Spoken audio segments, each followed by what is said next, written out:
I have a king's thirst.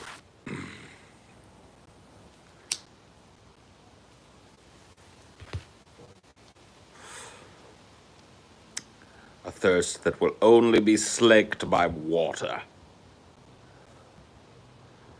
And Diet Coca-Cola. Good episode, thanks. Glad you enjoyed it. Who's booing? Don't you boo me, motherfucker.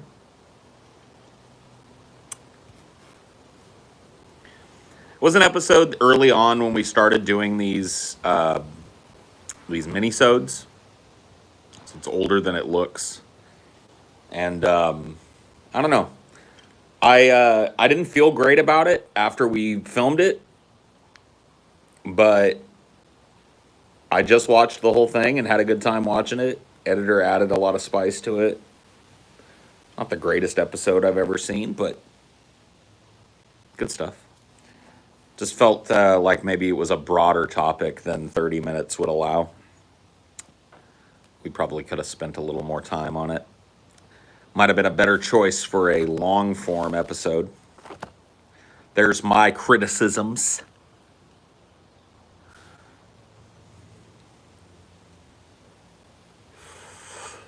Yo, Paul, I found out yesterday apparently Ween had an extended cameo in that SNL movie, It's Pat, that you covered yesterday. It's bizarre. Really? I gotta be honest with you, I don't remember that. I'm a big Ween fan, but I don't remember them showing up in It's Pat. But I'm not contravening it because I only saw It's Pat one time. I was a teenager and I was pretty fucking high.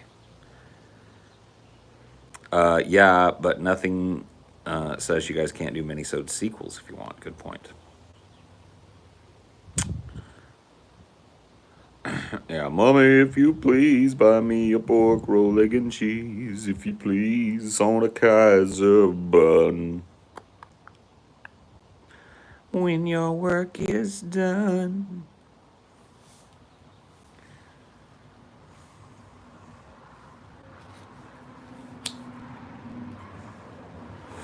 That's a weird choice for a song, because that song, did they do like the fucking,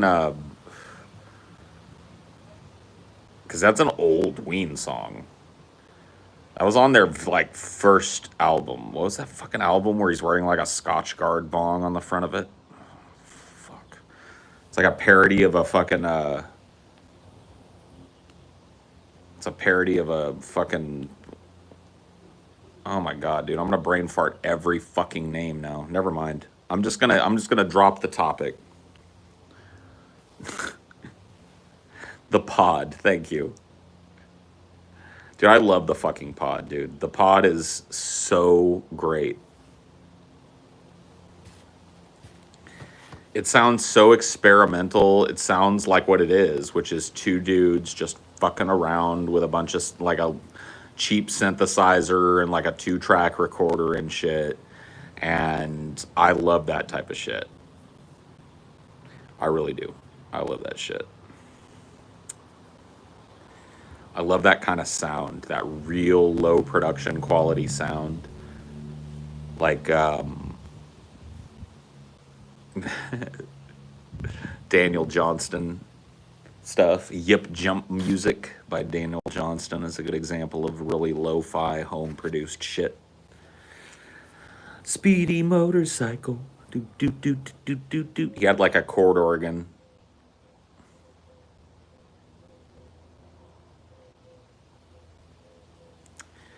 Got your vaccine. Good. Good choice.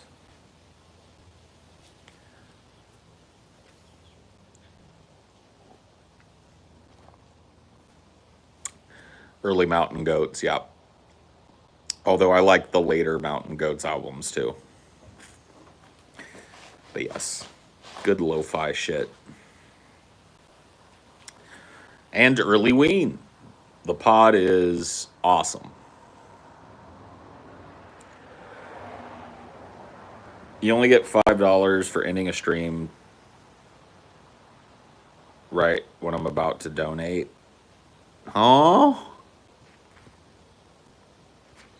Well, thanks, Mr. Naughty Priest. I'm sorry, dude. I I ended the stream for the fucking premiere of the episode on DFF. My apologies, Mr. Naughty Priest, but point well taken. I know, dude. That's a stinging rebuke from Naughty Priest right there. Lesson learned. Shouldn't have started the stream to begin with. That, see, a lot of people will get salty about this lesson and they'd go like, "Fucking Naughty Priest telling me when to what to." No. I knew that shit was about to premiere. It's tough love. Exactly. Exactly.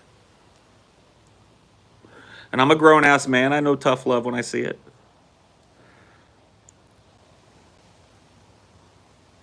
I have an acute head cold from the vaccine. Yeah. I mean, I had to like, I had a pretty severe reaction to my second shot of the vaccine. My first shot, a little achy and shit after it, sore in the arm where I got shot. The second shot was no malarkey, Jack. Here to get the fast lane explained to you? Well, you came to the right stream because I'm gonna fucking explain it. I spent a good like 3 hours today driving the beautiful highways and byways of California. And I've got to say that this drive back in particular made me despair. Despair for the general intelligence levels of the California driver. There have been too many influxes, too many fucking people from other states, and now nobody knows how to drive in California anymore. So I'm going to give you a motherfucking primer on how to drive on a freeway or highway in California. Lesson number 1, ignore the posted speed limit. Please learn this motherfucking lesson. Lesson number 1, the posted speed limit. Think of it every time you're in California and you're on a motherfucking highway or a freeway and you see the speed limit, right? No, it's not. No. Here's the thing. You don't use the left lane to pass only. That's in other states. Texas has that rule because it doesn't trust its people to drive like California drivers should fucking drive.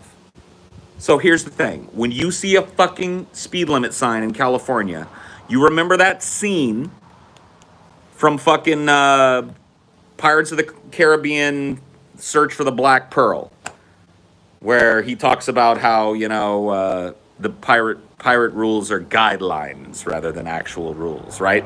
You pay more fucking attention to the flow of the traffic. In fact, as a driver in California, your entire fucking existence should be being aware of the flow of the traffic. Okay? So if the speed limit is 65, more than likely the flow of the fastest traffic on that road is going to be about 80 miles an hour, which means you can travel 80 and be in the fast lane, or you can travel slower than 80 and be in the slow lane, which we're in California, we're talking left and right, right? That's most everywhere. Left lane is the fast lane, right lane is the truck lane, and the slower vehicle lane, and the people who don't want to go with the flow of the traffic lane. Okay? So there are often times where, and let me give you an example. I'm not saying you have to be a lead foot to stay in the fast lane. There are times where I don't want to go with the flow of the traffic because the flow of the traffic is sparse. And so what I will do is I'll get in the fast lane, I'll go as fast as I want to go, and then I'll keep in mind and I'll watch for somebody coming up behind me who's going faster than I am. And before they do it, I will fucking very politely move over for them. I won't even have to change my speed. Move over for them, let them roam. Look in my fucking rear view, make sure there's nobody over there anymore. Merge back into the fucking fast lane and keep coasting, baby. Okay? Because here's the thing. I was plagued for 3 straight motherfucking hours today. Not with, well, okay, some of it was fucking California, Caltrans roadwork fuckery, okay? But most of it was just people who didn't know how to drive. People riding all slow in the fast lane is what I'm getting at. The jalopies. Yep. In car, like there was a dude riding in the fast lane like nothing was happening, and he was in like a 1982 Nissan pickup that looked like it was about to literally fall apart on the road. And he was coasting probably right about the posted speed limit, like, and he wasn't even an old dude either. Had no fucking excuse to be in the goddamn lane. His car probably didn't even go faster than that. And it's just like, bleh.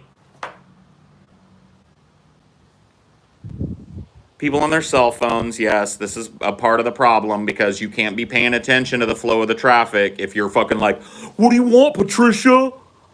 I'm on my way home. No, it's not. No, it's not convenient to stop somewhere. What do you want me to tell you? A lie? I'll stop if you need me to. You know, you can't be like fucking. So we got people doing 55. There was a whole stretch of road today where I drove under the posted speed limit because people in the fucking right-hand lane were going truck speed and people in the fucking fast lane were going truck speed. So the speed limit posted was 55 trucks, 65 fucking automobiles, and anything with under 3 axles. And we were doing 55 in the fast lane for like an hour. Because there was literally, like, so it was my choice was, and I finally got to the point where I started doing it. Zoom into the fucking slow lane, pass a couple of these fucking idiots, and then get back in the goddamn fast lane and hope that I get to the front of whatever fucking train of failure this is. Never get to it. Then, to top it all off, we had what is usually just such a fucking simple thing to do. A lane closure. Now, I know what you're thinking. I wasn't on some big fucking 8-lane highway. This is a 2-lane fucking freeway. And for about 3 miles, there are these big flashing warning sign that says, right lane closes ahead, merge left. Right lane closes ahead, merge left. 3 miles worth of that shit. And people are just like, Patricia, I don't want to fucking go to the grocery store, okay? We'll get DoorDash. You know what I mean? They're not paying attention, and then all of a sudden, what could have become a very simple, everybody merges over to the fucking left lane. We probably keep about 45 miles an hour through the closed spot, right? And everybody goes on their merry way, turns into a fucking butt-fuck clusterfuck of epic proportions as everybody that's not paying attention to the road signs crams into the right lane, and then all of a sudden reaches this terminus where they have no choice but to force themselves in front of somebody else in the left lane, so it's a grinding halt. And I wanted to literally shoot every moron that I saw in the fucking right-hand lane as I passed. Because I was like, you couldn't merge for 3 fucking miles while the big, giant, flashing signs were like, right lane closes, please merge left, you couldn't do it? And so now I have to sit here for fucking 30 minutes because you dipshits don't know how to read a sign.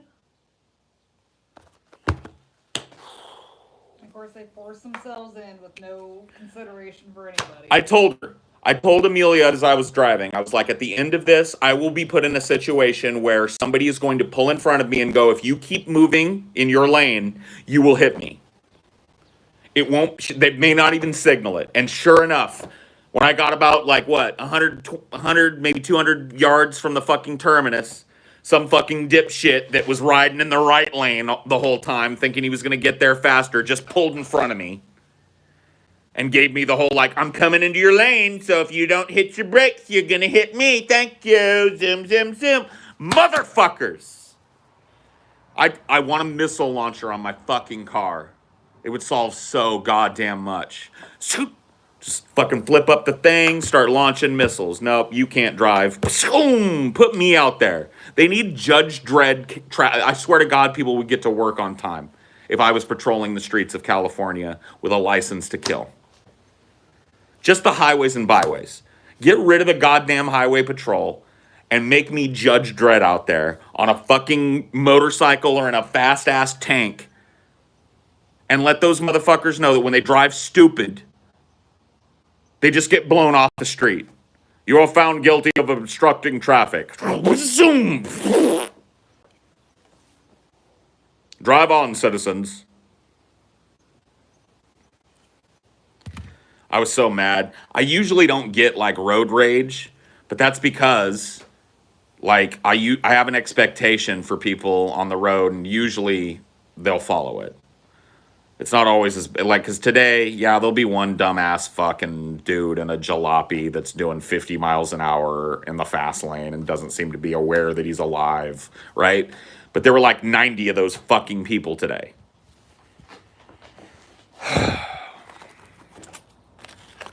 I just don't, you know what I mean? I'm usually not like a road rage prone driver, but man, I was fucking pitching a fit in the car today. So they're just moron after moron. I was just so mad. And every problem that I ran into, everything that slowed me down on my trip today was preventable. And that fucking lane closure, there was not a goddamn Dude, person there. that was the greatest thing of all. To cap it all off, we got to the fucking lane closure, right? And it was literally just road cones that closed the lane for about 300 yards. There was not a single piece of equipment or a single worker working there, and then it just opened back up. So it literally could, like, somebody could have just come from the city and moved those cones off the road, and it would have been, you know what I mean?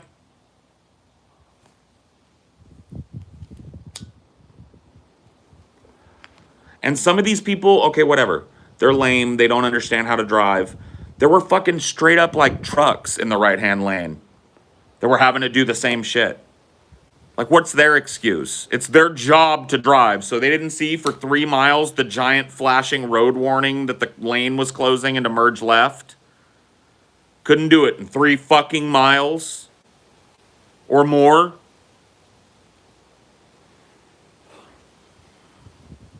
Yeah, and that's the cherry on the shit Sunday as we drive by the lane closure and we don't see some dude with his shirt off with a jackhammer tearing up the road and fixing something. It's just like road cones that close a perfectly workable, usable road for no reason. Not a single piece of personnel on site. No evidence of anything even ever happening. No CHP to direct traffic. Yeah.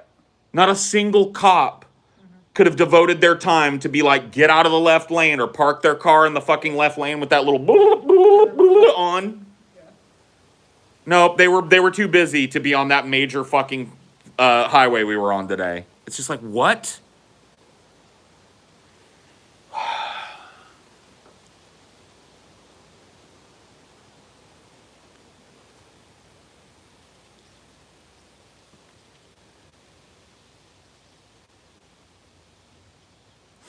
Got to keep those government contracts alive, yeah. I tell you what, boys, take a truck out, close about 200 yards, 300 yards of the local freeway, right lane closure, put up a couple of signs, and then come back home, all right? That'll be your work for the day. You got it, boss. Yeah, lane's closed, fellas. Write up the contract. There was nothing wrong with the road. There was no evidence that anything had even remotely been done. Nope. Just somebody laid out cones.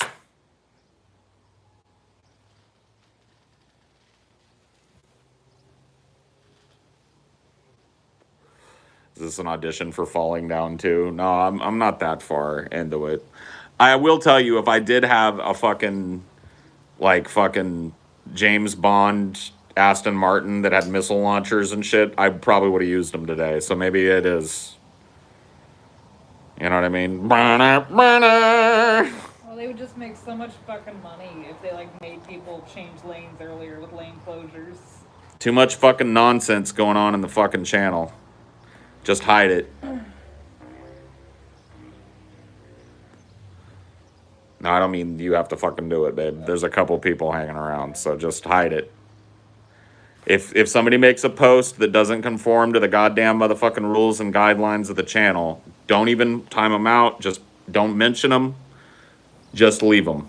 Just leave them where you found them.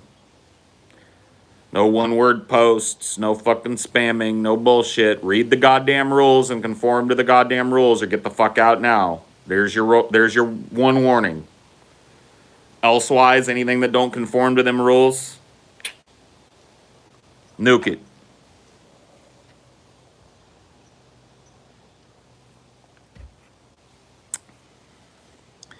So anybody got any questions about the fast lane and how it's supposed to work in California? Or anywhere. Well, I'm speaking. It's not. It doesn't work that way in Texas. Yeah. Texas, you're not supposed to ride the fucking fast lane. You're supposed to use it only for passing. Now, if you got a long line of cars that are slow, that are sparsely spaced, you can stay in the fast lane. But as soon as you've got open road, you got to get back in the fucking slow lane. So them's the rules in Texas. But in California, the fast lane is exactly that. Thoughts on people who tailgate in general? I mean, it's dangerous as fuck, and you shouldn't do it. I mean, what do you want? Fast lane is simple. Drive fast or move over. Yeah, if you see, like, be aware of 360 degrees around your car if you're in the fast lane. Or at the very least, the fucking, 180 degrees it takes to be aware of the fucking right-hand cone of your car and what's in front of you. And if somebody comes zooming up behind you, move over into the slow lane and don't impede their path. Let them go faster than you. Do they teach the fast lane in California? I don't know. I mean, yeah, they teach you that you're supposed to get over for traffic that's trying to go faster in the fast lane, but people aren't adhering to it. And see, I don't know. Like on the way to where we were going, I didn't encounter this. Which it should be busier because we're going Right. to a touristy place. We were heading to a touristy place.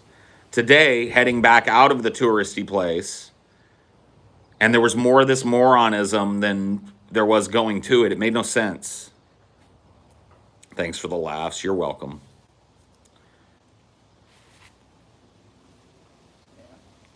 I mean, probably speed limits in general on highways are probably too low. Speed limits on highways. Yeah. Like if you're going 80 in the fast lane, it doesn't make any sense. I think as long as they're treated exactly as they are, which is guidelines rather than rules, and that the flow of the traffic is taught over the posted speed limit. Because going slow when the flow of traffic is 10 miles over or 15 plus, you should be in the fucking slow lane. If you're not going 15 plus the posted speed limit, you're a danger to other people on the road. You're more of a danger than the people exceeding the goddamn fucking speed limit are. So move over for them. It's unreal. I'm not trying to claim that California drivers are good, but I grew up driving the highways of California and some of the most traveled highways. Highway 99, all the way up into fucking over the Grapevine and into the fucking LA Basin, all the way through LA. I know those roads. And I know how to drive on those roads. And it's a nerve-wracking fucking thing, but you need to drive slightly aggressively in California to be safe. Or stay in the slow lane. Especially like in open road, fucking open travel situations. It's different in the fucking city and shit. A cop will pull you over? Yeah, a cop will pull you over. Or the 90 other people that are in the fucking fast lane exceeding the speed limit. Your chances of being pulled over, exceedingly low. There wasn't a cop in sight today. Yeah. I don't think I saw a police person, a CHP officer, once today. And it's like, you know when there's a speed trap coming because then the trucks will slow down. Well, You know. I also know the area. Yeah. So I know the fucking speed traps. A lot of times trucks don't know that shit. Yeah. But dude is fucking new to the area and making a long distance run that But, ends, like, once they, terminates. make the call over the CB, like, hey, there's a speed trap. Sure. You'll see them do it, and then you'll know. Of course. But like in just little towns are speed traps. That's all you need to know. And you need to know that everywhere. If you see welcome to fucking Ploopsville or whatever the fuck, you better cut your speed in about half and get yourself through the 2 or 3 streets of Ploopsville and then speed up again. Because the Ploopsville County Sheriff probably does nothing but sit by the side of the road with a radar all fucking day and night to justify his job.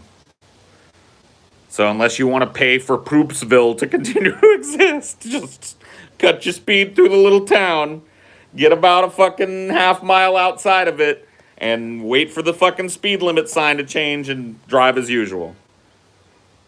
That's your town. You live in Ploopsville. I'm sorry, dude. You remember that when we were driving here? Yeah. Our route took us through like 9 Ploopsvilles in Texas, where it was like speed limit 80. We're like, and then like, welcome to Ploopsville, speed limit 40, and they're just like,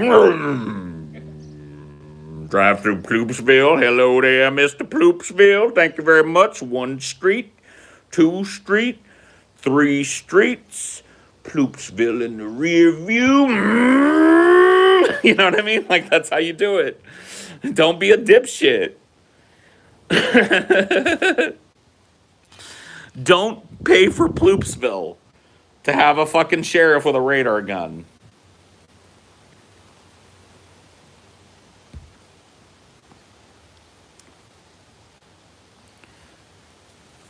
Just speed traps, man. Yeah, we did see a dumbass that was like going really fast through a Ploopsville, and we realized he lived in that Ploopsville. Yeah. Yeah, that was it. Yeah, he was like, and I was like, oh man, this dude's gonna get popped in Ploopsville. And then like he turned on down a road in Ploopsville, and I was like, oh, yeah, they know. Oh, that's just Larry Johnson. That's just old Mrs. Johnson's boy. I ain't pulling him over.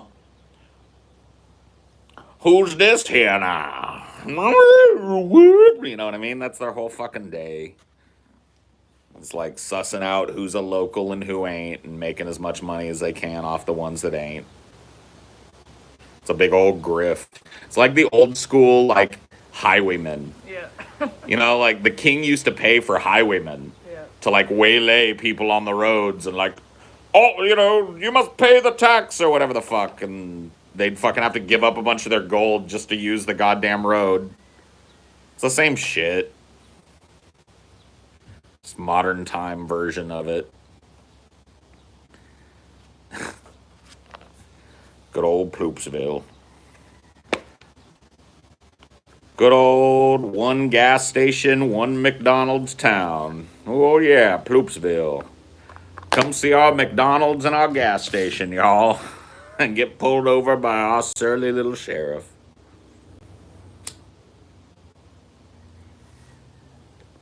Welcome to Ploopsville. Have a nice day. There's 1 2-lane bridge over the Mississippi, so during rush hour it's gridlocked as fuck. Oh shit, you live there? You live like right on the fucking border of Texas and Louisiana? Because I think I know where you live. There's like a big arched fucking bridge. We drove over it when we left Louisiana. Coming here. Is that? Yep. It's like a little 2-lane fucking arch bridge over over the Mississippi. Oh, you live in Minnesota. Okay, well the Mississippi is a long ass motherfucker, so. Yeah. The upper Mississippi. Yeah. Let's just say that that same place exists 1,000 times on the Mississippi. I myself have seen a couple. Never been as far north as that up the Mississippi, but it's good to know that things remain the same. Just turns into a bottleneck. A weird, rickety bottleneck as you're going over the goddamn Mississippi.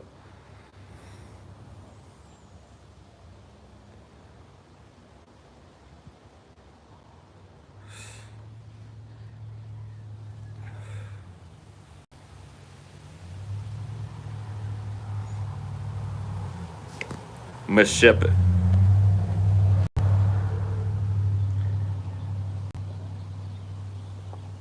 How do people in Minnesota say Mississippi?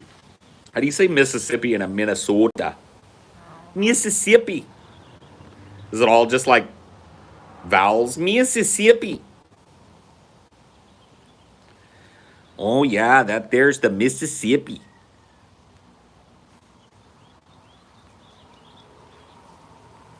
Same way you do? No, no, no, no, nope, nope, nope, nope, nope, nope, nope. I've heard the Minnesota accent too many times. You guys talk like Kathy Bates in fucking Misery. Oh, it's like almost Canadian. Tacos. Let's go get some tacos. Wisconsin. Only Oh, old yeah. people talk like So that. all the kids are trying to be cool in school and lose the accent. But you know what the funny thing about the kids that do that is? They always still keep it. Yeah. They'll slip. It'll slip in and out, yeah. They'll be like, "Come on, guys. This is lame. Let's go get some tacos." And then I'll be like, "Minnesota." Can never lose it. It's always gonna slip. Apparently, like Arnold Schwarzenegger's accents to like country bumpkin to do his own like German dubs. Yeah. I believe it.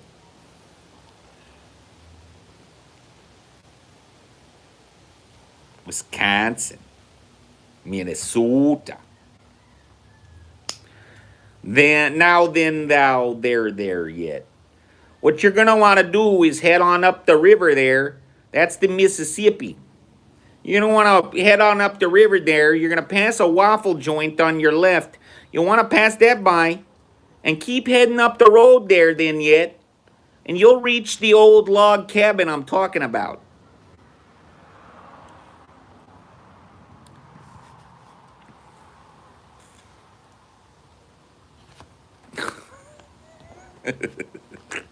I'm just making fun. Sorry. You know who had a good day today though? Who? Them cows in the hills. Oh, hell yeah. We got to see so many happy cows today, just chilling, having a fucking wonderful life.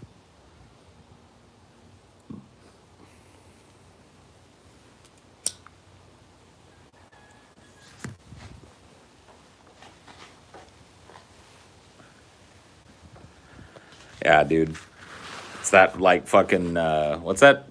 What's that movie the Coen brothers did with, where she's like a Minnesota cop and she's on that. Fargo? Yeah, Fargo. Yeah. Yeah. Fargo, dude. Yeah. Oh, gee whiz, then. Gee whiz, Margaret. I don't know. Gee whiz. Could you give me a gosh darn second to collect my thoughts, Margaret? I mean, for Pete's sake. No, it's a TV show and a movie. It is, no, it's a movie and a TV show, yes. In that order. Don't you know? Same accent. Same accent. North Dakota's barely a state. Yeah. We should annex North Dakota as part of California. Call it Eastern California. Well, I think there's like a Minnesota senator that wanted to like reverse, like he wanted to cede counties from Minnesota to North Dakota. Really? Yeah. Wow. What the fuck? He wanted to give counties from Minnesota to North Dakota? Yeah. Dude, what a cucked politician. Only in Minnesota. We'd like to give away a little bit of our state here. Now, would you like to take some of our state away from us? I know you didn't ask. California Part 2 sounds kind of lame. I mean, it would be. But it would be less lame than, like, North Dakota. We'd finish fucking, whatever, Chief Sitting Bull. Or, it's not Sitting Bull, is it? Who do they have that big fucking... Or is that South Dakota? Who fucking cares?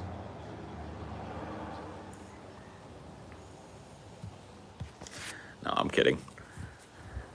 I'm sure that those states are beautiful. I was in West Virginia for a long time, and that state is fucking like... People will trash that state, but that state's fucking gorgeous, dude. I'm sure there's... It's Crazy Horse. Yeah, there you go. North Dakota is for... far greater of a state than Minnesota. Oh no, now then there yet. I started a war now then. Well, I have to agree. I mean, Naughty Priest has proved that to me tonight. He's prove that to me, because nobody from fucking Minnesota gave me $50, so fucking North Dakota wins. North Dakota. You win, eh? You love Arkansas, the natural state? I don't. I don't, but good on you. Alabama got slightly better today and passed medical, so. Yeah, I mean, it's bitch made like Southern medical, but Yeah, whatever, you it's a can't have step. flour and shit, but It's a step. Whatever, I'm not gonna shit on it. It's a step.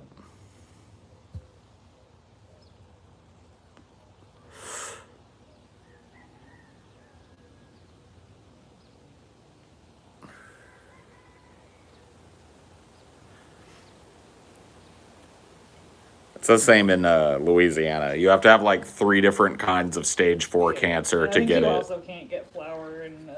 It's almost Louisiana. impossible to get flour. You get But I these. think they're working on it now to even like attempt to pass flour. So. Who the fuck knows? I doubt they'll fucking be able to do it for a while yet. But I mean, you know, as these fucking medical exemptions and shit get passed, there's a, you know, it's like a domino effect that we're watching happen, you know.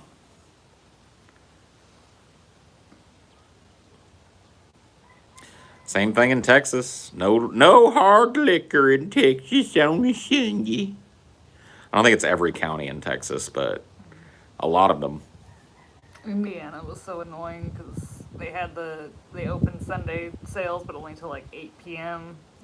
It was garbage. That's lame.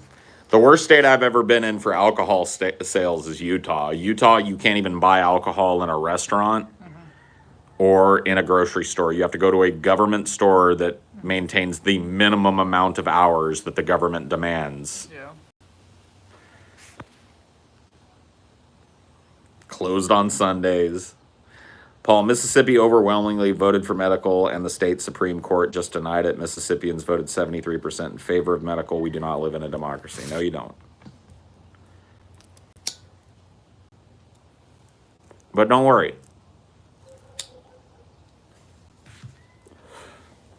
The weed question, the genie's out of the bottle now. There is absolutely no functional way that the United States sends federal fucking FDA troops in to seize 1 billion pounds of weed from 33 or what is it, 34 states now? Have medical or. Right. It's just not gonna happen. So the genie's out of the bottle, which means that these states that have restrictions, now there will be states that drag their feet longer than others. And I'm thinking that a lot of the states that we're talking about here, like Mississippi, they're going to be some of the last across the finish line. But think about this shit, right? We saw the dominoes with gay marriage too. Right. Florida. What does Florida have right now? Medical? I think. Florida's going to get fucking recreational. New York City is about to become a beacon of recreational marijuana. The whole fucking city is going to reek of weed. It's going to be amazing. I can't wait to go to New York. The whole East Coast is falling. All these little holdouts, eastern southern states, Virginia. Recreational's coming, baby. Did Florida just get wrecked? See, I honestly thought that if Biden was going to do anything, that he was going to deschedule marijuana. He's just too busy. He's too busy to take it up.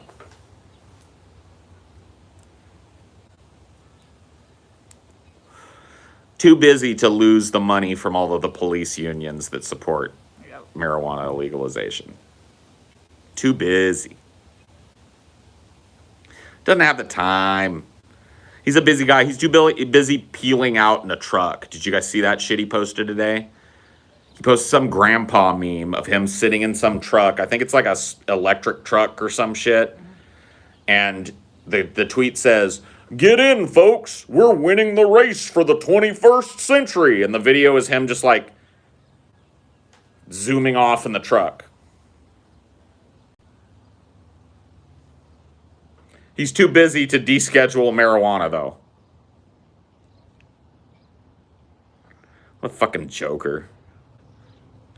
If that happened, if marijuana was federally descheduled as a drug and there were no more federal enforcement of marijuana laws, the dominoes would fall, oh my God, so much faster. Because then you would have all of these conflicting marijuana fucking busts, and all these states would immediately get Supreme Court challenges, not federal Supreme Court, but state Supreme Court challenges. A lot of them get kicked up to the Supreme Court. The Supreme Court is going to see this massive fucking shit and how a bunch of people are rotting in jail for something that the federal government has agreed doesn't even constitute a crime. And all of a sudden, it's going to be almost impossible to enforce these laws anymore. It wasn't even a Cybertruck. It was just like an F-150 with solar panels on it or some shit. I don't even know what it was. I don't even care what the fuck it was, because Joe Biden was driving it.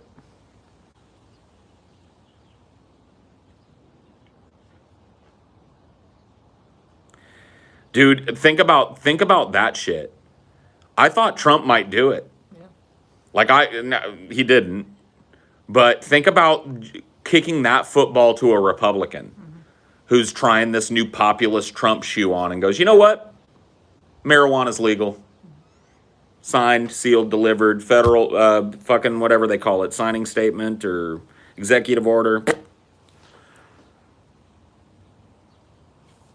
Whoops. That sounds like momentum we just handed to the other side for no fucking reason. It's like Biden needs to do this.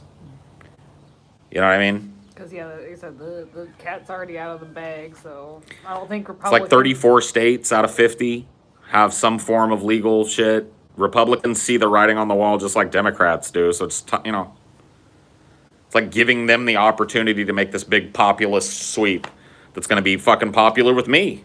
I'm a pothead. I'm going to go fucking A, Tom Cotton, or fucking A, Mike Pence, or whoever it is that does it. Just like I'll go fucking A, Kamala, all right, at least you're not a hypocrite who goes on the fucking Breakfast Club and brags about how she smoked weed to a fucking Snoop Dogg song in college that was out before, like, after she was in college. You guys remember that shit? That shit got swept under the rug. She talked about how all the time in college, she used to sit back and listen to Snoop. And smoke some weed. That's right. Oh, shit. Let's just And then somebody went and looked when she was in college, and the songs that she mentioned that she liked to listen to by Snoop Dogg weren't even out for another like 3 or 4 years. Oh, yeah. It's ridiculous. But no, let's just fire everyone in the White House. She just hustled that. She hustled her whole community. Because you know, black people, especially as a demographic, overwhelmingly support marijuana legalization because, of course, they're overwhelmingly targeted with marijuana convictions, right? So she went in front of the black community, which one of the sirens of the black community is the Breakfast Club, as a black woman running for president, and told fake stories about smoking out to Snoop Dogg in college so she could pretend she was Obama, who actually has that fucking credibility at the very least, because there's pictures of him smoking big fat joints in college. So, okay. Fair enough. But she claimed she was a fucking Snoop Dogg song, was like gin and juice and this and that, and And people went and looked, and like she was not in college at that fucking time. She already graduated college when Gin and Juice came out. So either that story's bullshit, and or she was smoking weed way after college when she was a fucking assistant DA. Which one's true, Kamala?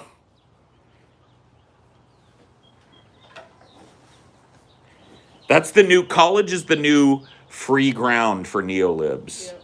That's how they get in with like young people and ethnic folks. They go into their communities and they go, yeah, you know, back in college, I toked a little bit of weed. Her dad was all pissed at her. It's like, you're perpetuating a Jamaican stereotype. This is ridiculous shit.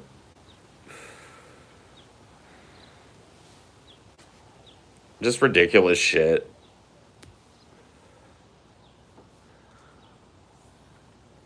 Hey there, fellow kids. I like marijuana.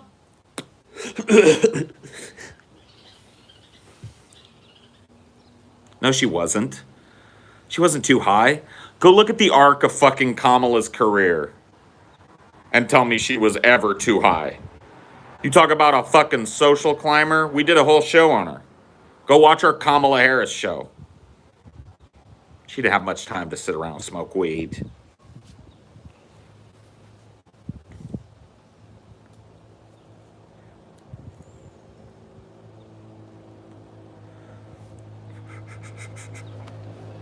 Any of you youngsters got the goop?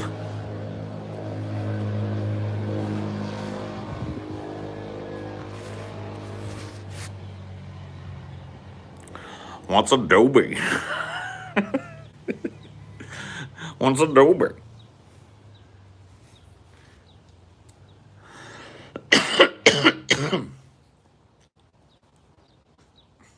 Jazz cigarettes, yeah. Any of you kids got the green? I mean, like, that's exactly what Kamala Harris did.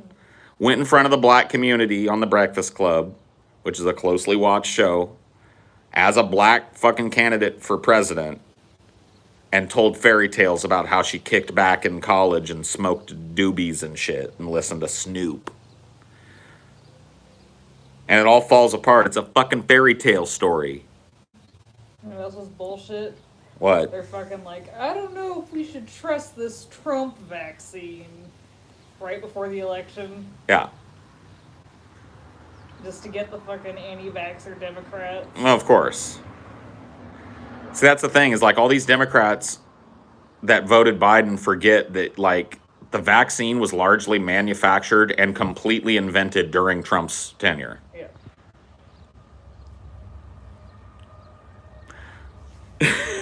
Whoops. And then they spoke out against it. Yeah. Until they were in charge. And then they're like, oh, let's all get the vaccine. They spoke out against it until they were in charge. So, thus denying and stymieing it being delivered to people.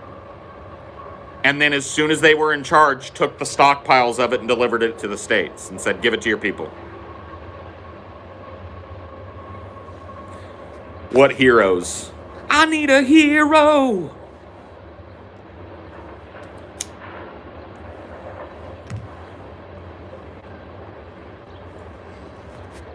Trump thought it was his ticket to victory. Well, the Democrats showed them how low they would go. Because they also blocked Trump giving a wide swath of people $2,000. Claiming that it was insufficient.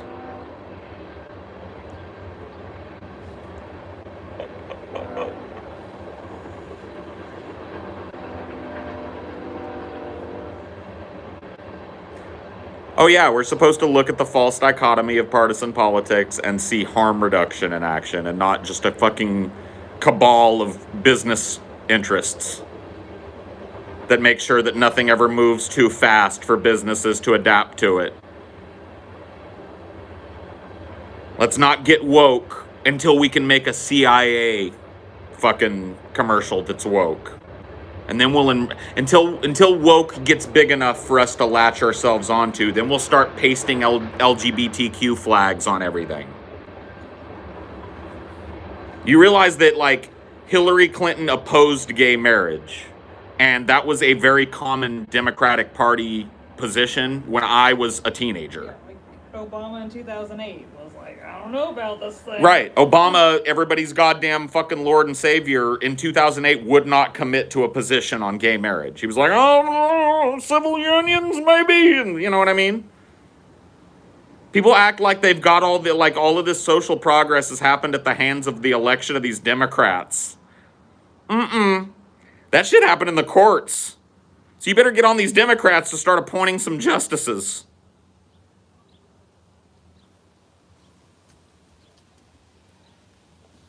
Oh yeah, Trump. He said LGBT at the fucking RNC. Of course he did.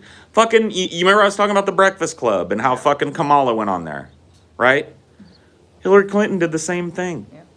In 2016, she went on, or 2015 in the run-up, she went on the Breakfast Club and pulled the now infamous, I carry hot sauce around in my purse, y'all.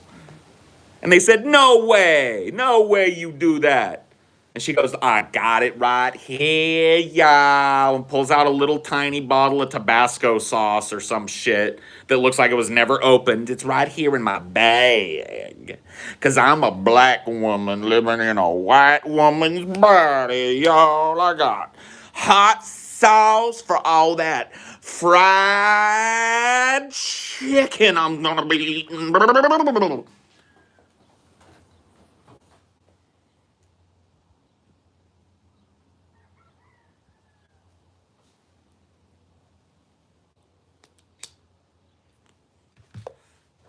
Can we seize that bitch's purse and see if there's hot sauce in it today? And if not, put her in jail. Please. I vote right now as an American citizen that we seize Hillary Clinton's purse. And if there's not a jar of fucking hot sauce in that motherfucker, we put that bitch in jail. She's lying. Can't abide a liar. Get him out of here. Too many liars. Yeah. Biden does the black voice too. Oh yeah, he does. He gets all y'all-y and shit when he's talking down south. Y'all don't understand the... He does his whole little hillbilly kind of fucking thing, trying to get all southern when he's down there. Hey, howdy there, Texas. Fucking Delaware. Like... It's fucking ridiculous. You ain't black, Jack. You don't vote for me, you ain't even black. Spoot that. It's like, what was that? Who's that? Who said what? Whatever. It's another fucking goddamn example. Here in Scranton, you ain't black unless you face my chain, Jack. Yeah.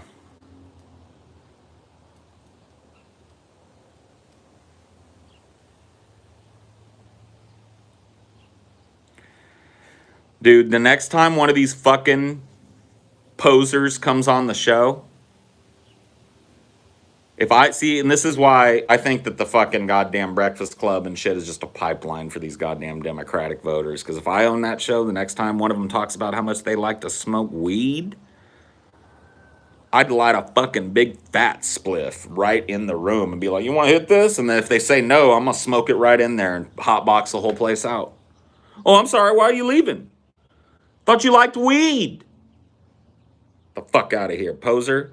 And then they try and pull the other one. I got hot sauce in my bag, girlfriend. I'll be like, oh yeah? Throw it on some of this motherfucking chicken and chow down. There you go. I got a 2-piece and a biscuit for you right there. Let's see you eat it. And I want you to douse it in that hot sauce, girlfriend, because you know we don't go sparse with the hot sauce. Watch that motherfucker sit there and sweat their way through actually eating a fucking piece of fried chicken with hot sauce on it. Posing motherfuckers. Oh no, that's not enough hot sauce, girlfriend. Here, let me take that for you. Oh, you got it. Flip it over now. Yeah, because you got to get all in the nooks and crannies. There you go. 2-piece and a biscuit, honey. Chow down. Oh, I'm not hungry. You're not hungry, but you got hot sauce in your purse.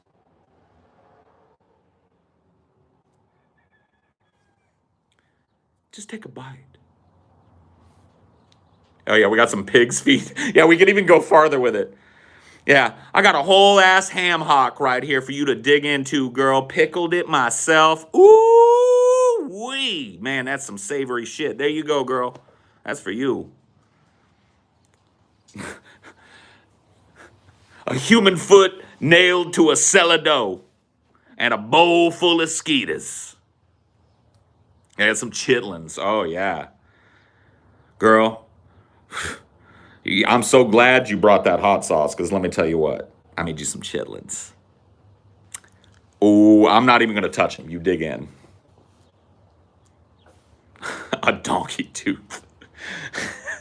A donkey tooth straight from a donkey's mouth.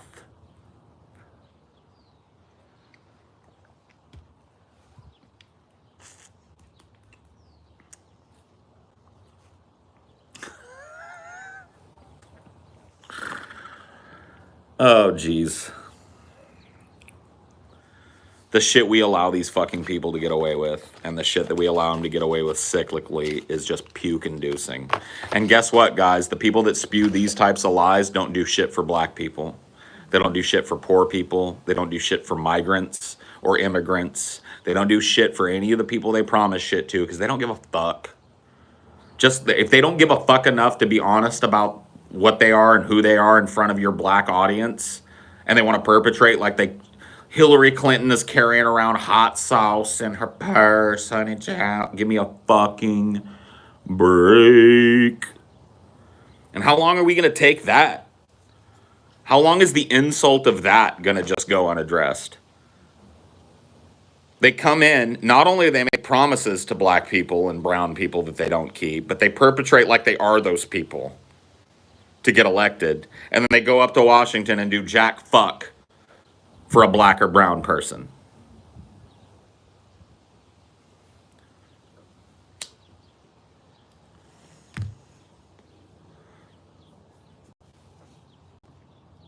Pelosi doing the Bantu kneel. Yeah, I mean, fucking what else do you call it? What was that? Why was that? Who thought of that? Yeah. And then by the same token, too, it's like, thank you, George Floyd, for sacrificing yourself. Yeah, that shows how she thinks about it. Yeah. Thank you to another blackie whose name escapes me for throwing yourselves on the gears of blackness and showing us all how we could be better. Thank you, George Floyd. Fucking what? How tone deaf are you? Of course she looks pleased with herself because she has fucking no clue what's going on anymore. She's been lying for so long she doesn't catch herself fucking doing it anymore. And now she's old, so the lies are getting weird. Thank you, George Floyd. Instead of like, you know, George Floyd's death underlines why we need to go with our progressive agenda here. Thank you, George Floyd, for your sacrifice. Are you fucking kidding me with this shit? You fucking joking me with this shit? Everybody keeps signing their name next to that shit. Unbelievable.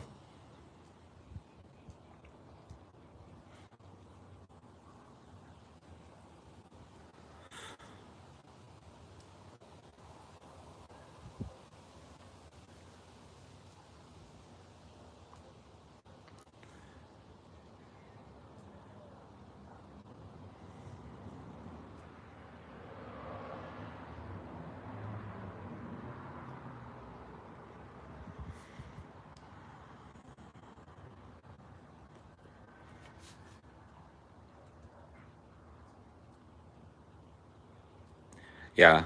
George Floyd went out that day, got up and woke up that day with the sole mission to elevate black people that day and to sacrifice himself under the fucking unforgiving knee of a white racist cop. He got up that day, threw on his fucking shoes, walked out the door and thought, this is it. I breathed my last breath of air as a fucking free person here. Time for me to go die for the cause or whatever the fuck. It's like, what?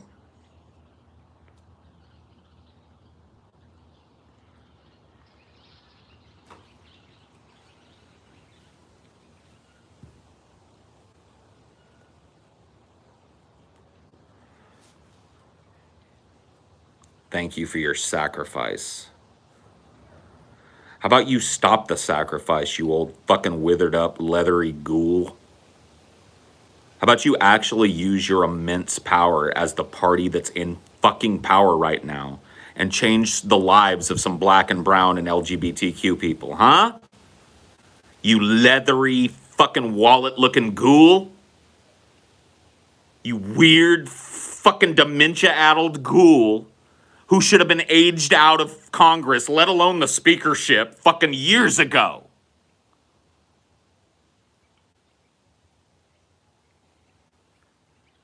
plastic surgery nightmare. Gets all huffy because during the lockdown she just strolls in and gets her fucking makeup done like it don't apply to her. And gets all huffy with people when they call her on it.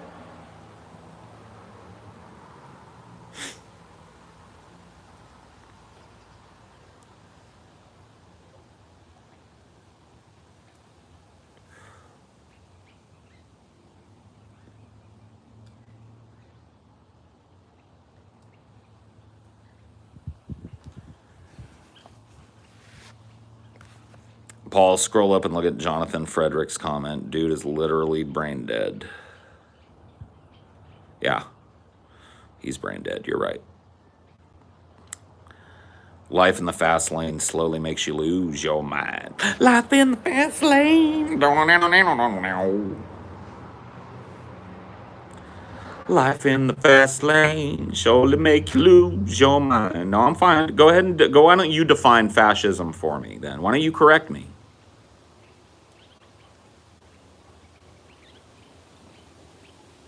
Go ahead.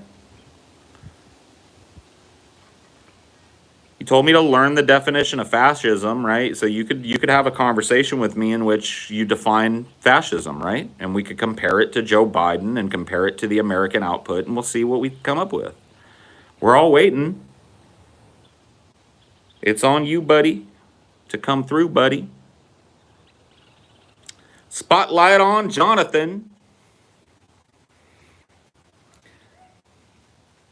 Far-right, authoritarian, ultranationalism characterized by dictatorial power, forcible suppression of opposition, and strong regimentation of society and of the economy. Okay? So let's take that piece by piece. Let's take your argument piece by piece. Far-right. Well, what do you consider far-right? Joe Biden is center-right, and to me, that's far-right. So, check. Authoritarian ultranationalism. You mean like supporting Jerusalem while it decimates a fucking or authoritarian regime, decimates another regime and giving material support, providing the rockets and bombs and planes? You mean something like that? Okay, that's 2 checked off. Dictatorial power, once again. Has America ever met a dictator that it didn't like? How many dictators are we propping up in the Middle East and South America? So check that box as well. Forcible suppression of opposition. Oh my God, we love killing the fucking leaders of not only fucking foreign governments and supplanting them with American-friendly ones. We like killing the leaders of our own social movements. Go look into it. So you can't go there. So we're checking all the boxes so far. Hold on, I gotta rewind now. Strong regimentation of society and of the economy. You mean like taking complete and utter stranglehold of the economy and turning it into a fucking casino for business interests? While at the same time regimenting the way that we all live in a way that they don't live up to themselves? As we just talked about, with Biden and Pelosi walking into places with no masks at the beginning of a fucking lockdown like nothing was going on.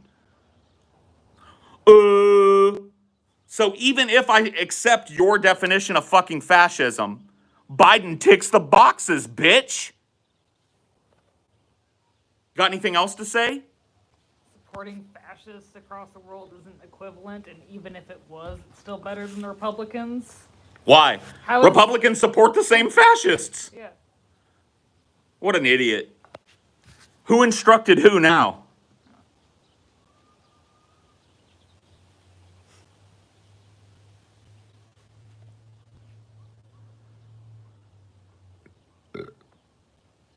By your logic, the U.S. was communist because it supported... No, that's not true. That's not true at all. I'm saying that we supplant the governments of other countries and replace them with fascist dictators. We have a rotating set of fascist dictators that occupy the White House. And like fascists did, stand up and loudly proclaim for their people that they're going to save them, but don't. and continue militaristically to oppress the rest of the world.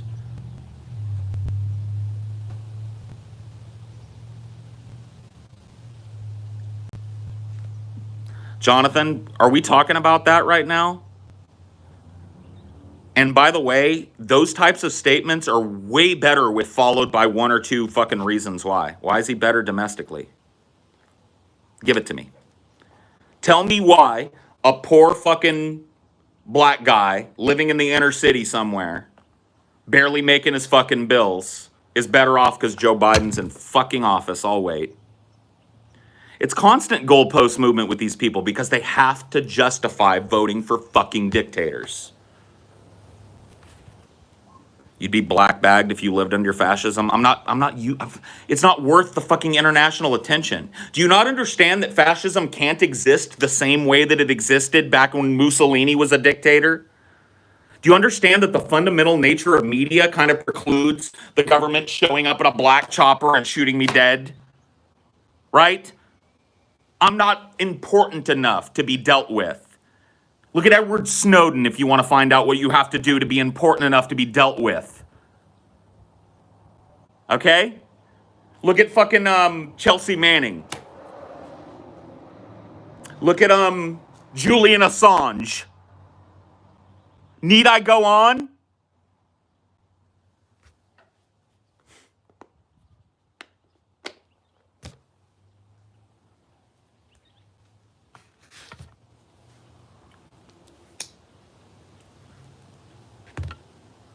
Oh, so Biden's economic policies are better because he's giving literally more money to Israel than the climate? Yeah. That's part of Biden's economic policy, that he's donating more money to the Israeli government than he is to the mitigation of global climate catastrophe. Which affects everyone. Which affects everybody, him included. I don't want to hear this bullshit anymore. You know for a fucking fact that if you went to a poor person anywhere in this fucking country and asked them, how has your life changed in the fucking, since the Biden administration started, you'd get a goddamn fucking 0. And if you talk to them fucking 4 years from now, you're going to get the same fucking answer. That's why we're constantly kicking the football back and forth between D and R.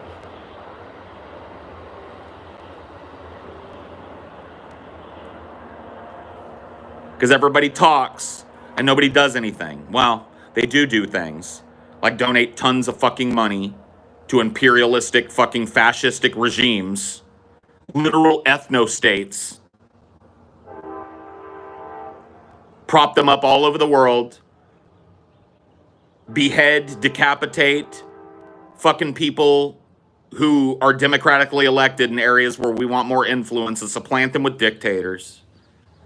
Enslave the populations of the global south with our factories and our mining contracts. And you want to sit here and stare me in the motherfucking face and tell me that's not fascism? Well, if it isn't, what is it? If it isn't, what is it? Stop using yes unironically right after you say something stupid that you can't back up. You motherfuckers that have been trained to talk by Vosh and shit and Twitter have got a hole in your head that needs to be filled with something else. Yes, unironically, Biden is objectively better. Doesn't give an example of how. Can't give an example of a single motherfucker that's been helped. Us getting $2,000 under Trump is objectively better than people getting basically nothing. 600 or 1,400 maybe. But yeah, 75 million more people in America getting $2,000 is objectively fucking better policy, bro. The worms have eaten your fucking brain, bro. He didn't give examples. He just said vaguely LGBT rights and POC Yeah, rights and economic he didn't give a single example of how anybody has been helped. He just said, yeah, economically, Biden's better. LGBTQ people, Biden's better. How? Unironically, yes, bro. You fucking debate broken motherfuckers that spend your whole fucking life worshiping at the altar of destiny and Vosh. You guys are twisted. Unironically, bro. Meanwhile, notice this motherfucker has ignored everything that takes place off of American soil that I've mentioned. Not a peep. Because he's divorced from fucking reality, because he's the ultra-nationalist that he pretends he isn't. He thinks from a fucking America-centric perspective and is completely blind, willfully fucking blind to the damage that's done in order to maintain that American ideal. Doesn't think it matters, doesn't give a fuck about it. He is the ultranationalist that he wants to fucking claim that you have to be in order to be a fascist. Where you at, Johnny?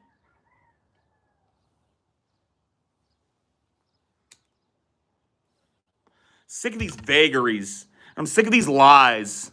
I'm sick of these shit-stirring libs that come in and go like, Biden's objectively better, and then piece the fuck out like pussies.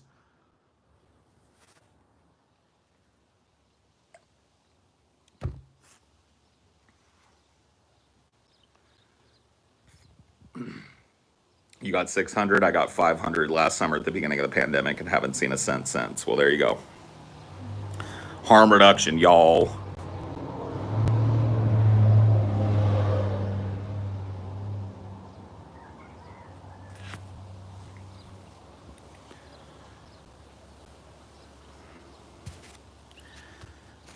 Bro, Angry Gamer Show, I wouldn't give me advice on any fucking thing, bro. There wouldn't be a show if I didn't let people on the internet get me worked up, and I'm not gonna warn you again. You give me one more piece of unsolicited, stupid-ass, dumb fuck advice, and I'm gonna ban you. Don't advise me on how to handle my motherfucking business. How are you doing with your podcast? How you doing with your streams? How much dough you bringing in, and why should I fucking listen to you? Shut up. You go do you. All right? You want to be Mr. Logic Bot and go, actually, empirically, that's not true. He's like, oh. Go on and do it, bitch. Call yourself Angry Gamer Show and you come over here and tone police me. Fuck off. Yeah, your apologies. I'd just remain fucking quiet the rest of this goddamn stream because you pissed me off. I wouldn't tempt fucking beast again because you clearly don't know the rules up in here, even though I've seen you in here in every one of these motherfucking streams where we talked about the rules. So I'd study them fucking rules like the Bible before you post another fucking thing in my chat. Because your warning is over.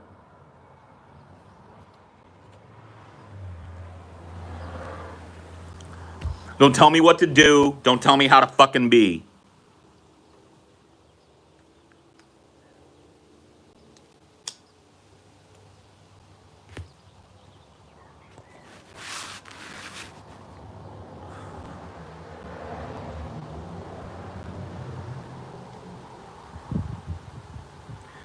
Yeah.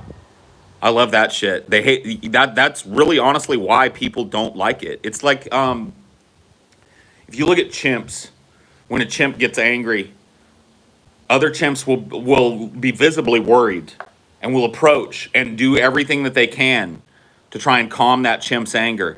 Because the expression of anger, however fucking righteous that anger might be, is bad.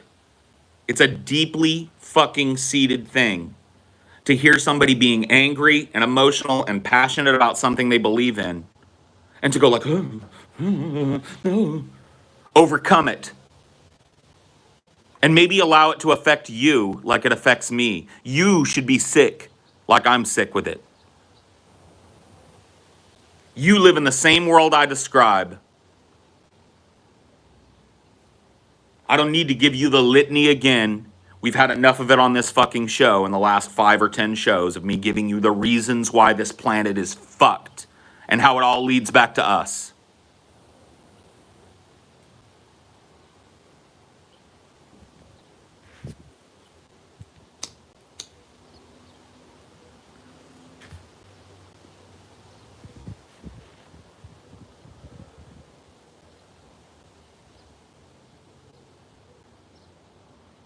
There are so many ways not only Biden, but the Dems as a whole are superior when compared to Republicans govern. Therefore, you should always vote for them. All right, well, I'm done with your vagaries. You're banned. I literally just spent the last 10 minutes calling you out for one specific, and you made another vague post. And he used literally again. So nice troll, get the fuck out. And stay out.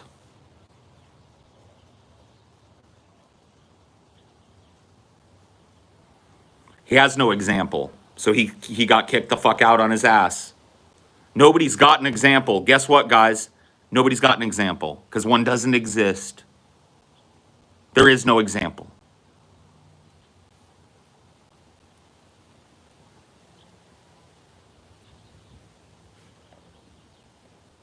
Yeah, he became the example. There you go.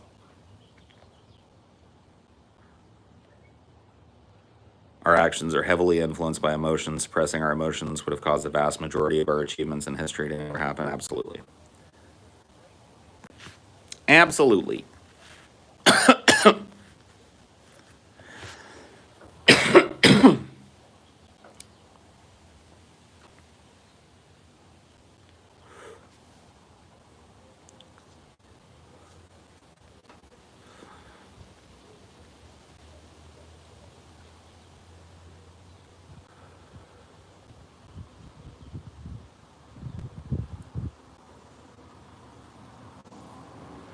Poggers, poggers, poggers, poggers, poggers. I said we are in the Paris Agreement. Problem solved. His response, yes, unironically. What a fucking idiot. He's gone. No, I mean, I'm all for Vosh doing a fucking fundraiser. I'm all for it. He did a fundraiser for, relief of fucking suffering of Palestinian children, which is sorely needed now. He vetted it pretty well, so good for him. Now he's back on the spit roast. Unless he plans to dedicate himself to that type of shit, which I'd like to see, honestly. I think it would be a better use of his fucking platform than how he uses it. It's sad. It's hard to tell if these people are trolls or just brain rot. I mean, there's a combination of both going on all times. Trolling and brain rot tend to go hand in hand sometimes. Not always. Smart trolls know how to troll without being fucking dunderheads doing it. Dumb trolls just go, look at me, I'm stupid. I'm being stupid. Ha, you mad? It's like...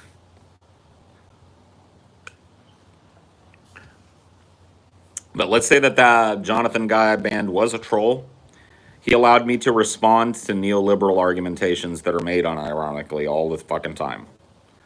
If he's not one of those people, then he gave me the venue to respond to an almost unidentifiably different argument that those people use. So it's always worth responding. Paul, what should a worker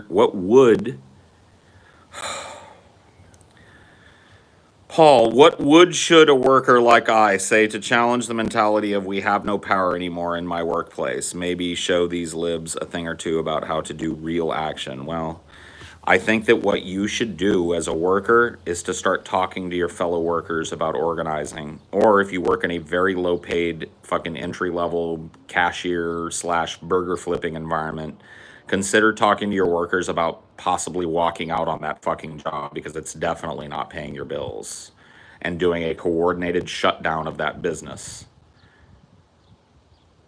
and paste the inside fucking walls of that business before you leave with flyers saying this McDonald's is closed because they don't pay anybody shit.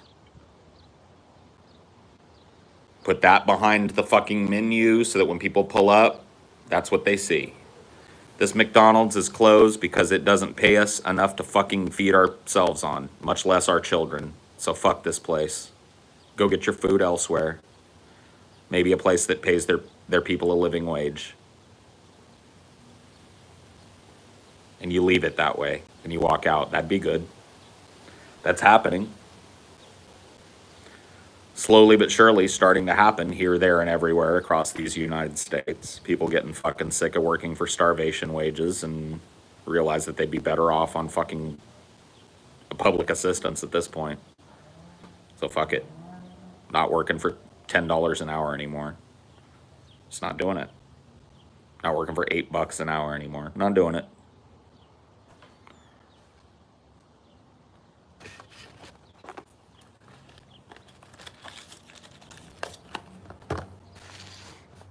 Oh yeah, snitches are everywhere, but if you've got like a smallish place, like if I wanted to do it at my Starbucks, dude, I had everybody that I needed in my phone. Get them all on the goddamn phone. Fucking, there was nobody that, you know what I mean? But at that time, there was no need for us to rise up against that corporation because I and everybody else. Right, I bought a condo. I had a car payment that I paid with that fucking thing. I didn't work anywhere else. I didn't have a secondary income. I worked at fucking Starbucks. But that was fucking 20 years ago. And in that 20 years, lesser of two evils voting has taken those types of jobs to paying you enough to barely get by on, like I did for many years of my life, with a little extra here and there, and giving you not even enough to fucking feed yourself on.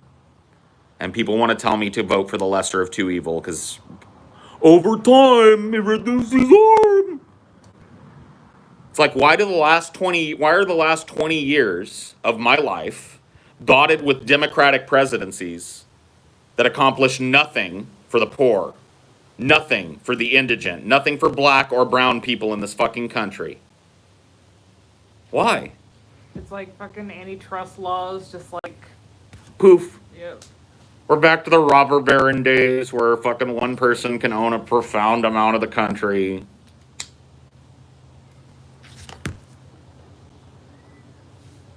Right.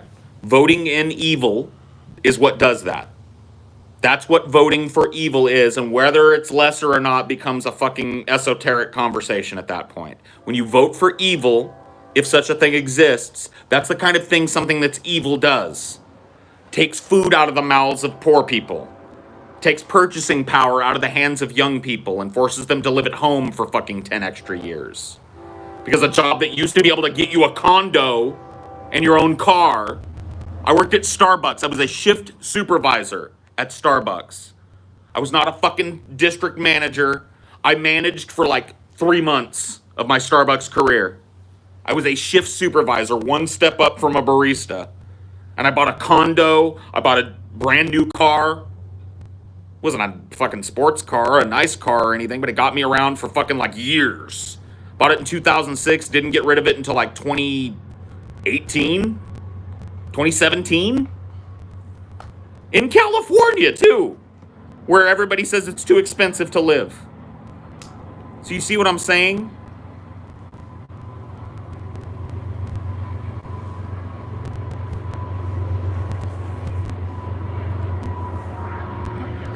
Damn it. It's all right. In my hometown, everyone my age just wants to leave. It's an old money tax haven with nothing but $10 an hour, no benefit donkey work. Yep, that describes a lot of fucking places, like the place I'm in now. The town closest to this place is indicative of a lot of smaller sized townships in the United States, in the fact that there's basically two things to do. You can be a professional and have a degree of some kind and be a notary or a lawyer or a banker or something like that. Or you can be denied those things and work for $10 an hour at a fucking taco shop or at a McDonald's or at a hamburger joint of some stripe or at a grocery store. And that's it. Them's your choices, pick your poison. People want to tell me that harm has been reduced. Why is it that my family... See, this is the thing, dude. Harm reduction voters want to make this fucking argument, and they have to account for the failure of every Democratic fucking administration to halt what I've seen in my life. What I can attest to just personally in my life. My parents were factory workers, not upper crusty factory workers. My dad was a mechanic. My mom pushed a broom and drove a front end loader and a forklift. Factory workers. Okay? They were able to buy a plot of land that was acres big, 6, 7, 8 acres of land, have a house designed by an architect and thus built to their specifications, and raise their 2 children in it on the wages of factory workers. That is gone. And you want to tell me that harm is being reduced? The working class no longer exists. My parents' generation was the last generation that got a taste of that, and it ended during their lifetime. Yeah. Well, I mean, like the fucking wasn't like the medical bills from the car crash part of what fucked them. Yup. And that's even more true today. Something fucking happens to you medically, you're just bankrupt. Yup.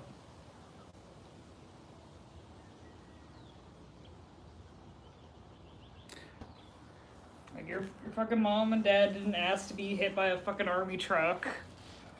I work with Safeway and unionized with the UCFW, and all the stores are like this. I hope to make progress with this. I'm trying and it ain't easy. Well, at least you're fucking trying.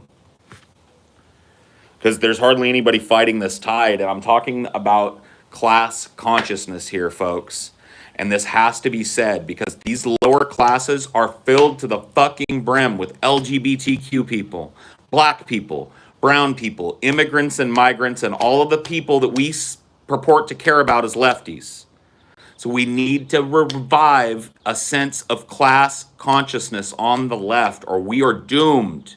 If we don't see the extraction that's at foot with the false duopoly that's been in charge and that has extracted pretty much every penny out of the pocket of the working person in this country, then we are giving ourselves over on the altar to be fucking slaughtered and to take whatever they give us and to have it be worth whatever they give us. We will live in a giant fucking company town before they're done, where your work isn't even worth money anymore. It's worth credits at the store you work at or credits at the general store. That's what they want.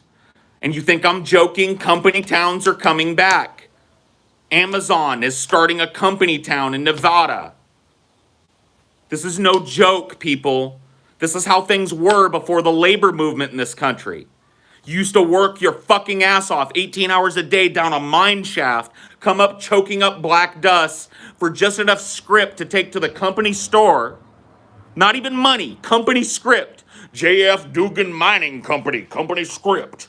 Here you go, son. And you take it to the company store for just enough to buy a can of beans and a fucking pack of hamburger to take home for your wife to make some chili with so your kids have something to eat, and then you go back and do it again the next day. That's how it was before the labor movement in this country, and it's going to be that way again. This is a sign of the times. $10 an hour work, $8 an hour work. Are you fucking joking? I canceled my Prime a month and a half ago. I haven't ordered a fucking thing from Amazon since then. I encourage you to do the same. Fuck that spider's web of a fucking company that sucks up everything and gives nothing back to the people that make it function. My wife sits here as a worker in that place for longer than most people fucking last. And the stories she tells about how she was treated and what she was expected to do for her paycheck in that place and the indignity that she was expected to undergo make me want to fucking kill somebody. And that's par for the course in these factories. That's par for the course in these fucking McDonald's.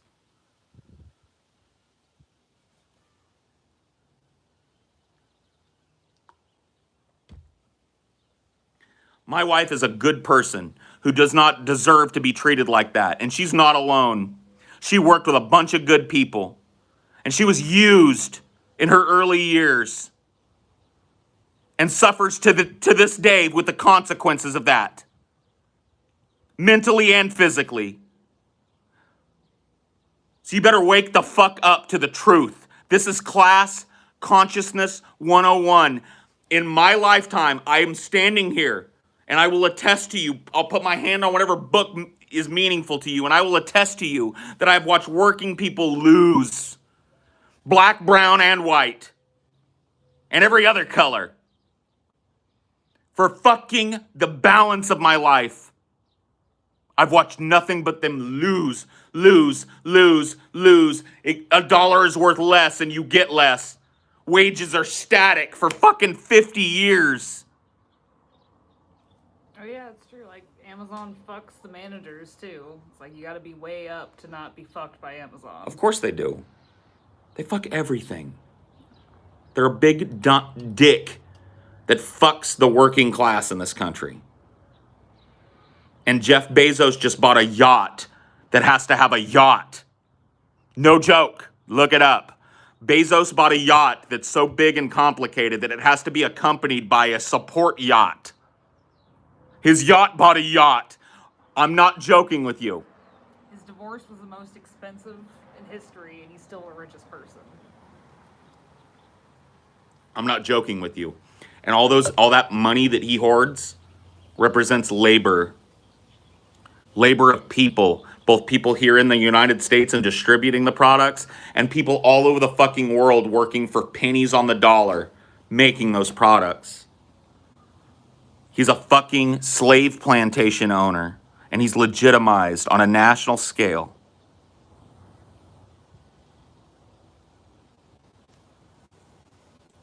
Think of how many fucking businesses just went belly up because Amazon just swallows everything. Right. So I'm not joking with you. Call me a fucking class reductionist if you want. I don't see how a person that talks about class could be called a reductionist unless they believe intrinsically that the lower classes that they're talking about and advocating for don't include black people, brown people, LGBTQIA plus people, migrants and immigrants of all stripes and colors from all corners of the globe, and indigenous people in the global south and elsewhere who we mercilessly exploit. So unless the person talking about class consciousness makes a statement saying, oh yeah, I don't care about those people, you better stop calling out class reductionism. Learn your intersectionality, and let's talk about the broad topic here. What is the broad topic? The working class in America and elsewhere in the world have been fucked. Over the balance of my life, the last 40 years, and even before that, they've been fucked out of like 90% of their power. Money is power. The working class used to have it. It doesn't anymore. That same factory that my parents work at still exists, still runs. I'm not that far from it. I can make a day trip and go see it. None of the people that work there own a fucking giant 7-acre plot of land and a sports car and fun little fucking quads for their kids to ride around on, and a Jeep specifically made to take to the sand dunes, and a truck that can pull it on a giant plot of land and a house that was designed for them. That's rich people shit. Didn't used to be. They used to be working class people shit. And in my lifetime, it's been stripped away. It's been taken from us and redistributed to the top 0.1% of people. And it no longer trickles down, if it ever did. They're still unionized, but their union has been neutered to the point where it can't do anything for them. They've had to make concession after concession because they're a manufactory that's under threat of being closed. You know where most glass is manufactured? I'll give you a hint.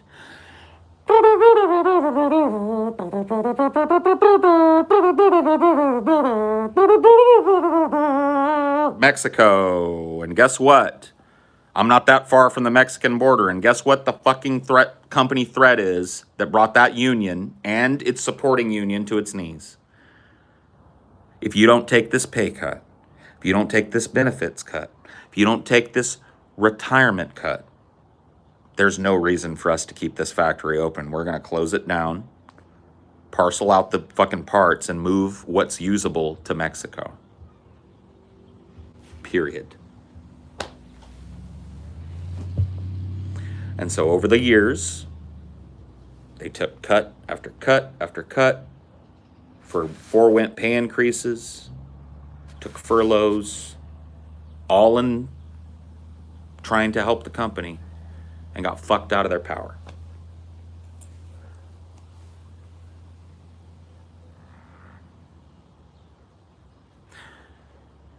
So this is the most important thing we have to fucking realize. If we don't realize the extraction that is at foot, and don't realize that the part that both parties played in making this happen, because like I said, my life, we're talking about 40 years, I'm 41 years old, is dotted with both Republican and Democratic institutions. Okay? I was born technically under a Democratic president, although he was on his way out. The year I was born, Ronnie Reagan was inaugurated as president.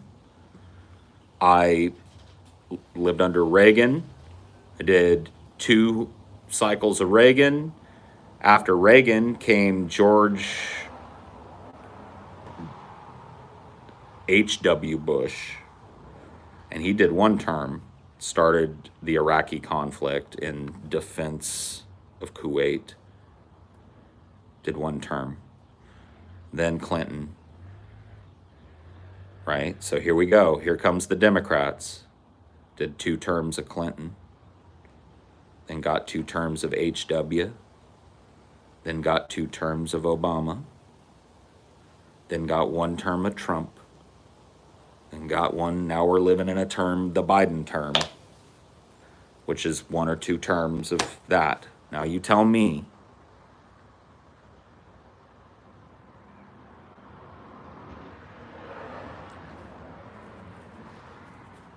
how much help the working class has been given in engaging in that cycle. Because it was during all of those administrations that the wealth that they once held was extracted. So it's time to wake up some class consciousness. It's time for us to become keenly aware of class consciousness issues and start preaching that shit. Because I'm telling you, this fucks indiscriminately. This doesn't care if you're gay. This doesn't care if you're black. Well, actually it does. It fucks you a little harder if you're gay. It fucks you a little harder if you're black. This is what I'm talking about. Intersectional approach to this is fine, but we've got to talk the fucking turkey here. Because if you're going to tell me that fucking gay people are better off now that they can get married, but their pockets have been picked to the point where they can't support themselves anymore, I'm going to tell you you're wrong.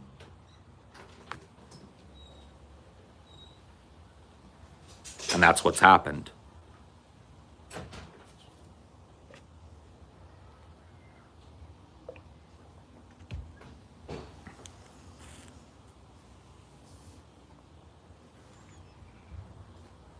So what do you want me to do about it, guys?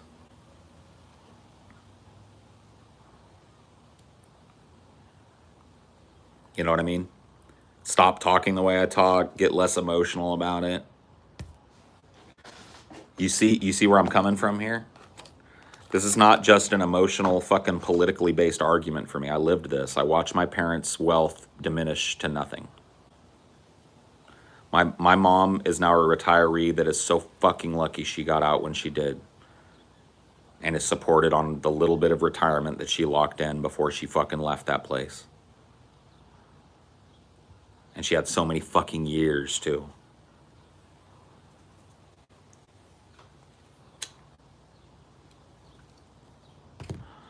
But how am I supposed to approach people that call me a fucking class reductionist when I come with this? Because that's the most fucking, like, numerous dismissal that I hear when I bring up these types of fucking issues. That I'm being a class reductionist. That I'm trying to reduce everything down to a class struggle. And if that's what I've got to be, then I'm just going to start calling myself that shit.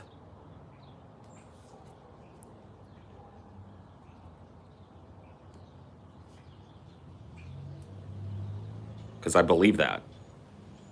I believe I hold hands with black and brown and migrant people in class. Especially now.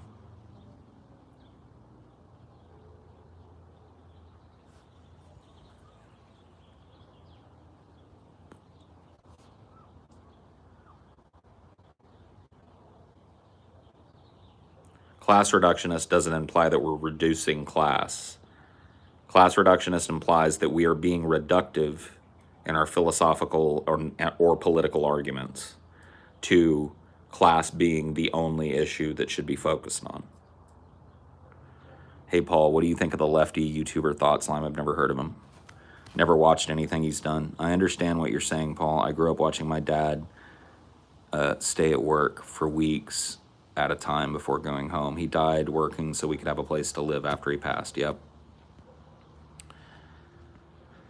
Class war got twisted into a race war and has people infighting and getting zero accomplished while the people at the top laugh. I mean, I agree that that's happened at some point. Like at some cases, yes. People failed to realize that the struggle for racial justice in this country is intersectional completely with the struggle for class justice and economic justice in this fucking country. Like it's inextricable if you look at the fucking numbers of poor people that are black and brown. Completely inextricable from race. Like how could you ever argue for less bread on the table of those people's being a good thing? It overwhelmingly strikes LGBTQ people, especially people under the T banner. Because those people are expected to pay for, if they want to feel right in their bodies sometimes, pay for like completely expensive counseling and transition, if that's even available in their state. So do you understand that, like, if you're a trans activist, you need to start talking about class? Because a lot of the problems that trans people face have the dollar behind it. An inordinate amount of trans people are among the lower class. So why can't we fucking talk about this, guys?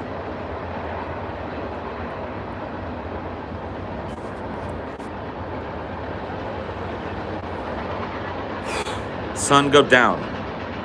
Cloud cover sun. I have to put these sunglasses on, y'all. It's just the way it is. You have to deal with the soccer mom shades for a hot minute.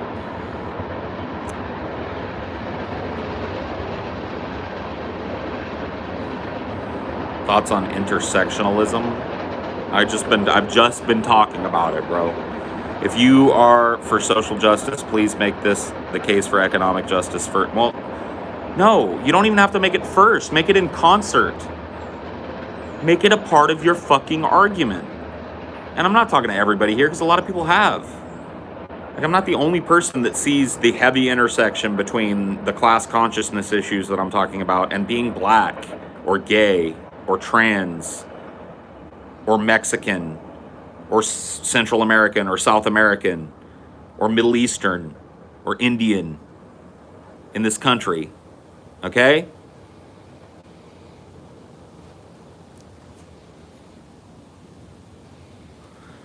So I'm not asking you to drop your fucking push for social justice.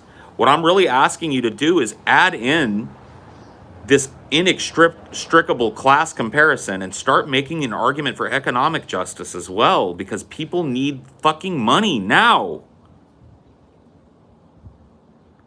Tent cities, people, it's no joke. They're everywhere here.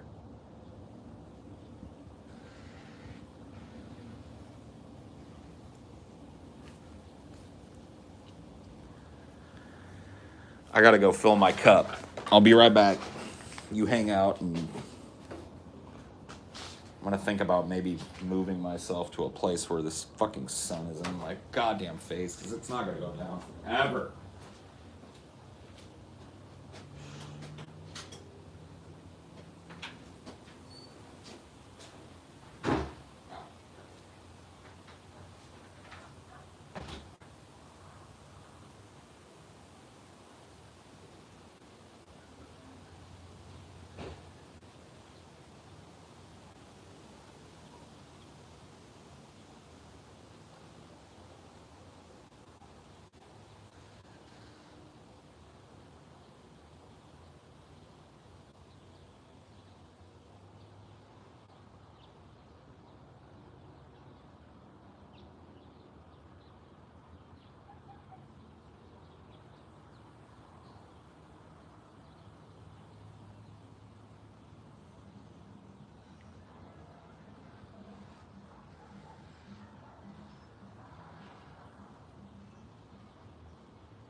a bitch with me a minute ago. Oh.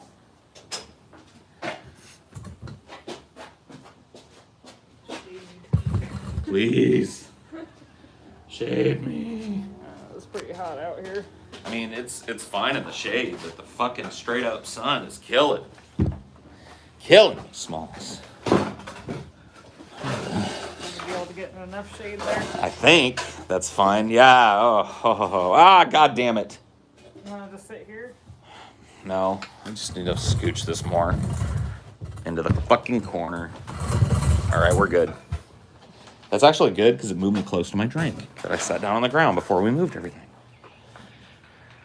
Okay.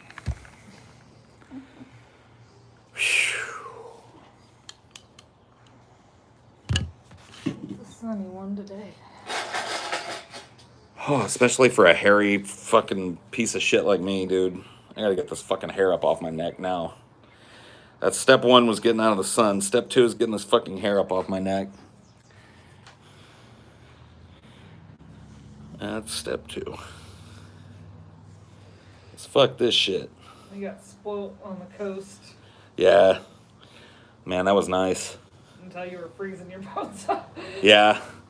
I mean, getting in that ocean and letting your body acclimate to that temperature and then getting out and keeping your wet shirt on while the fucking night comes on, you know? Probably not a good idea. I got chilled out. Should have taken that shirt off. Shown your whole sexy body to the world. Yeah, that's true. That should have been my fucking move, but it wasn't.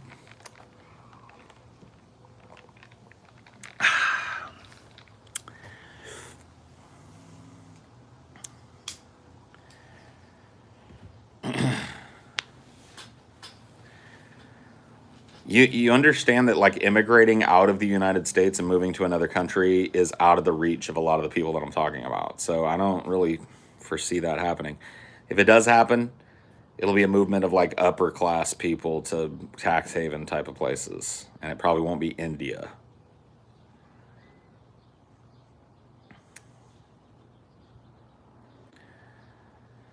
Oh.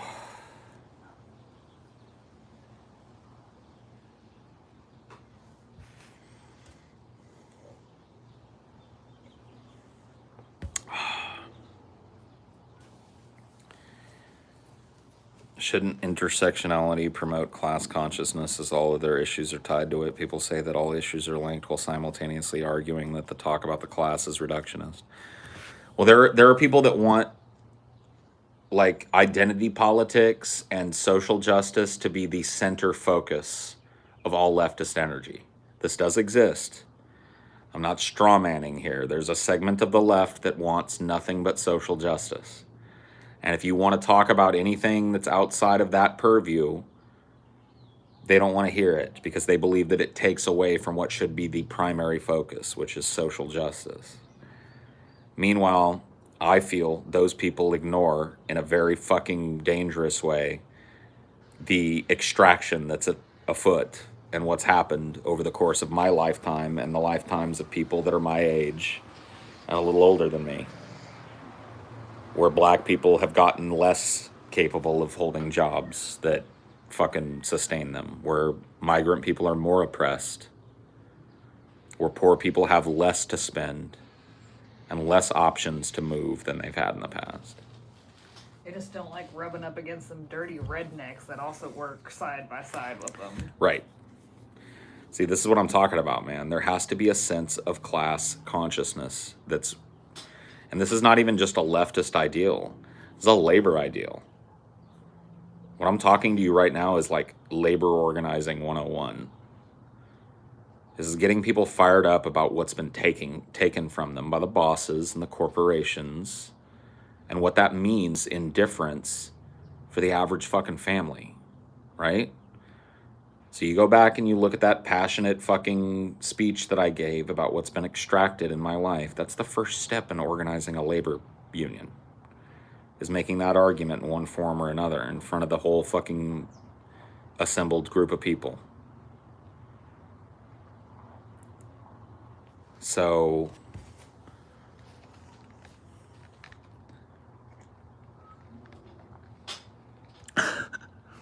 cricket. Cricket's in there moaning. What? Acts like he was so abused by getting left here for one night. If you want to spread your message, then maybe you need to break out of this insular format you've got with Highdeology so you can expand. Debate sticks, hex 666. Dude, I've never fucking, like, if that dude came to me and said he wanted to debate me, I'd consider it, but I'm not going to go to that fucking dork, dude. See, I don't really have a whole lot of fucking faith in these, on either side, YouTube personality types. I know this format is insular, but it's insular largely because I don't conduct myself like fucking corporatists conduct themselves. I just talk. And Sticks, I don't know, dude. I don't know. I just don't. If he approached me, I'd think about fucking talking to him, but I'm not gonna fucking reach out to him or anybody else really in the YouTube sphere. I just don't see a point. I reached out to Vosh because the point there is he's got a huge audience. And I don't know what's going to end up coming from that. He did respond to me, although it didn't have a date or a time or a yes, I'd like to have you on my show again. It didn't have a no, I don't want you on my show again. And now it's hanging there. So I'm just kind of waiting.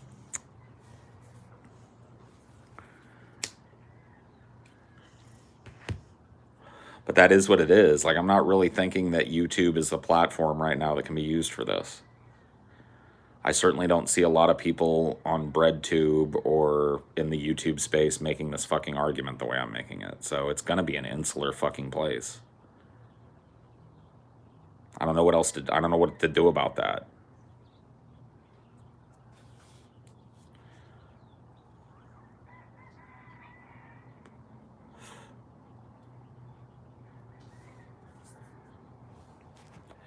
Yeah, if you're buffering, I don't know what to tell you.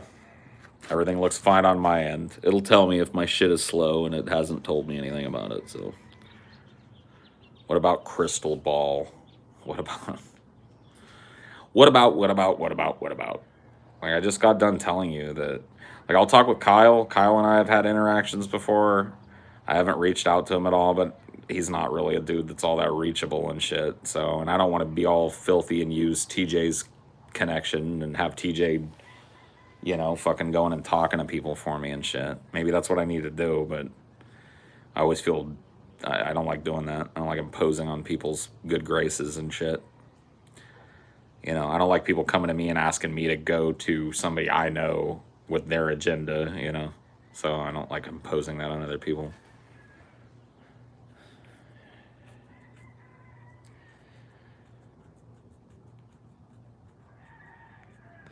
Bread tubers spew nonsense. Even someone who's not as skilled as an ambush debate like Lauren Southern was unable to be beaten by one of them. I don't know.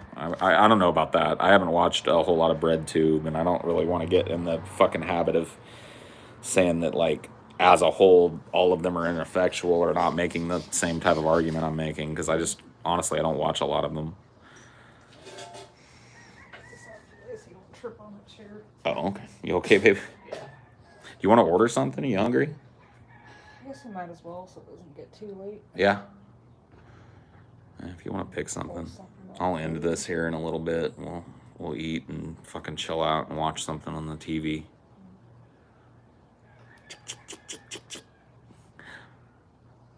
I'm an old man. We'll watch something on the TV. We'll see what's on the television. Don't deliver it to the hotel room again. Yeah, make sure you change the address back to here.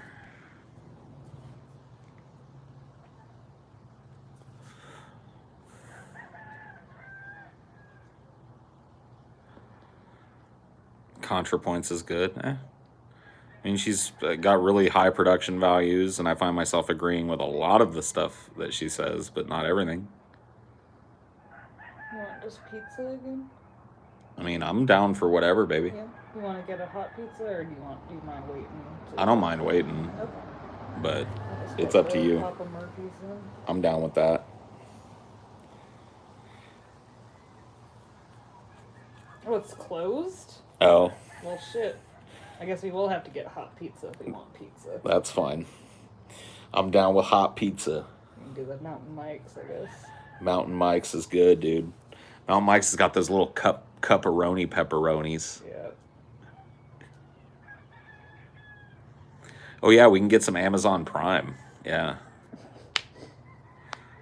We'll get some Jeff Bezos Soylent Green delivered to the house. Pepperoni.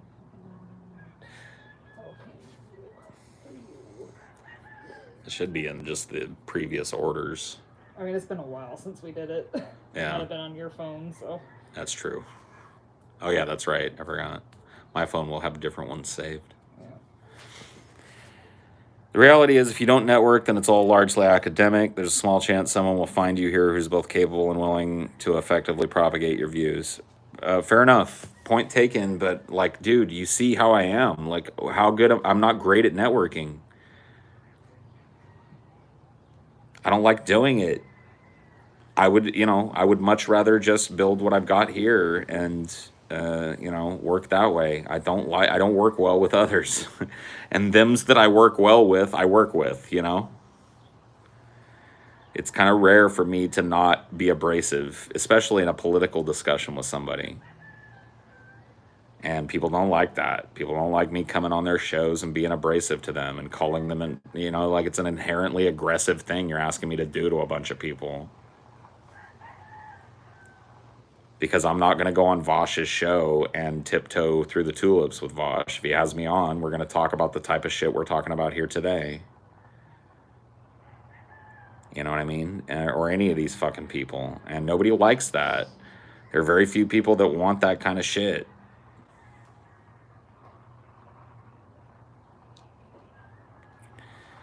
It wasn't even my networking skills, dude. That had nothing to fucking do with it. You know what happened? I made a YouTube channel. TJ found it organically and subscribed to me. And then remembered me years later and gave my phone number and contact information to Ben, who invited me on the show. That wasn't networking. That was me just dorking around on YouTube, which is what I'm doing now.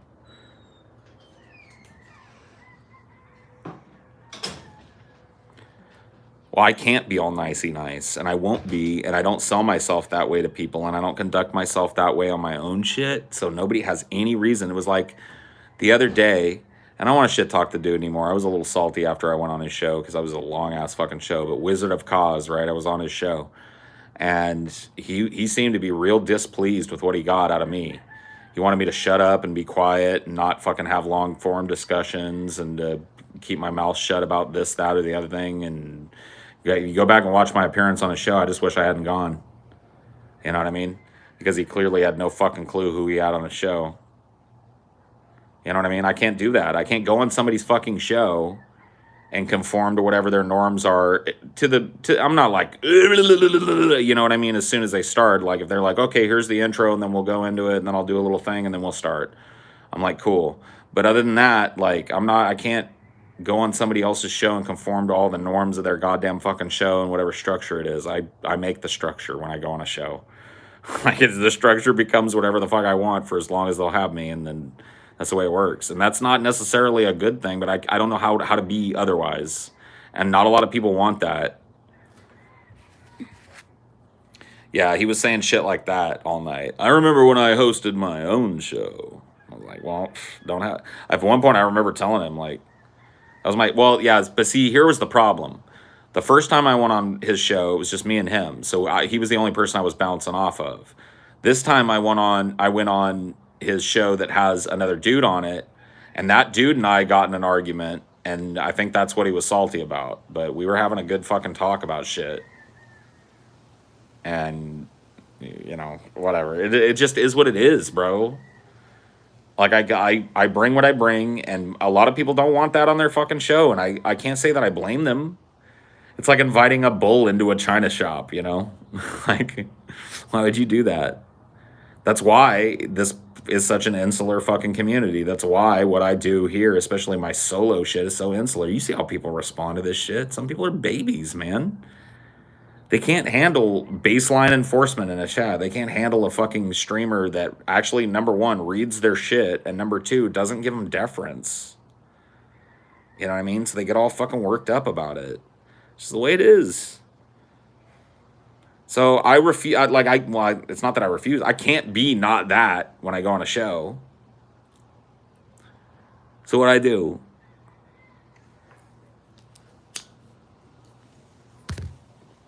I know how to be businesslike and like seeking a show. Like I could go to Kyle and be like, "Hey, Kyle, what's up, dude? Long time no talk. I don't know if you read these DMs, but it's Paul's ego.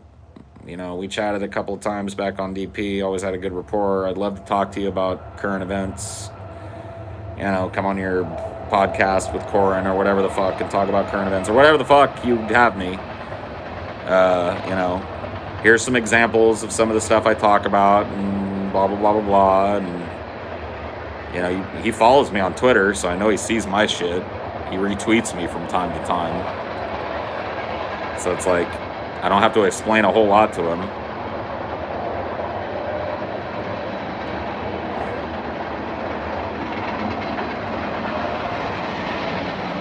But then again, he's already worked with me, you know what I mean? And so dude knows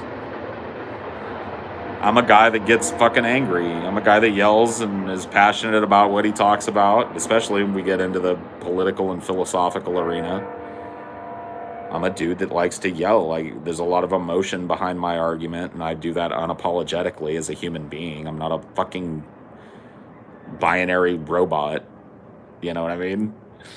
0-1-1-0-0-1-0-1-1-1-0-1. You know? I'm not built that way. Sorry.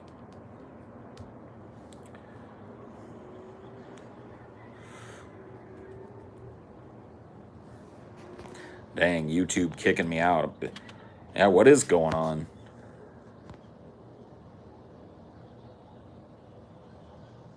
I mean, yeah, you as a fucking community could, you know, put in a good word or whatever the fuck. I mean, I can't, you know, I can send a fucking this, that, or the other thing, but what is going on? Just hella buffering, huh? Weird. Well, let me see. You guys hang out. Let me see if I can fix it. Right. Yeah, let's see if YouTube's been having like regional issues and shit, so I don't know what to tell you guys. I went and looked real quick, and there's not a lot I can do.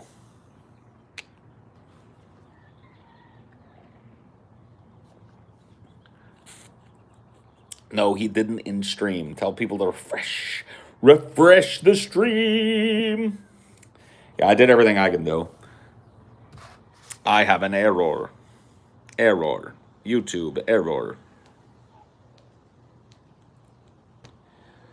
Error. Bleep, bloop, bleep, bloop. Anyway, I'm going to go ahead and end the stream since it looks like we're having problems anyway. Maybe I'll do one later tonight. Maybe not. In the meantime, thank you for chilling. It was interesting, to say the least. I'll see you next time. Yeah, bye.